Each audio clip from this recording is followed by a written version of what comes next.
اهلا وسهلا بيكم، كل سنه وانتم طيبين. رمضان والمحشي فاضيين بقى طول النهار كده نقعد نحشي زي ما احنا عايزين. طيب ايه هي خلطات المحشي؟ ده المبتدئين طبعا، الكبار عارفين كل حاجه وشاطرين ما شاء الله. ايه هي خلطات المحشي؟ طبعا خلطه المحشي عايزه اقول لكم، انا بس ما عايزه اعمل محشي كرنب، اعمل ورق عنب، اعمل محشي مشكل، اعمل بصل، اعمل خس، اي حاجه، هي كلها نفس الخلطه.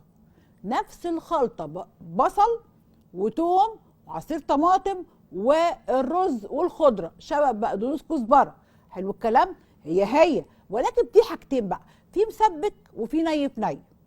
المسبك ان انا بشوح البصلايه واحمرها شويه وانزل عليها الطماطم تتسبك وبعدين اضيف لها كل المقادير. طب الني في ني كله بقى على بعضه، يعني البصل مع الثوم مع عصير الطماطم، بس بقطع طماطم صغننه كده، مبقاش ما خليهاش يعني ميه زي ما بيقولوا، وعليها الرز وكل التوابل، دي اسمها ني في ني.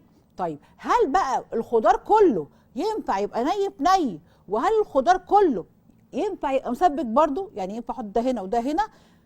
هقولك لا، يعني المسبك يجوز على الكل عادي جدا، انما ني في ني مش كل الخضار يبقى ني في ني.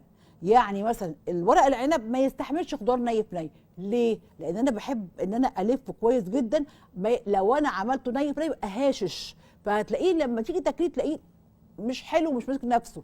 انما الحاجه اللي عايزاها ماسكه نفسها لازم تتسبك. يعني محشي الكرنب لازم اسبك له، ومحشي ورق العنب لازم اسبك له، اي حاجه بتتلف. انما الني في ني لا، ممكن في الباقي اي حاجه بتحش ثانيه عادي جدا. فده الفرق بين الاثنين، ولكن كلهم حلوين جدا. وجربي وقولي لي عملتي ايه.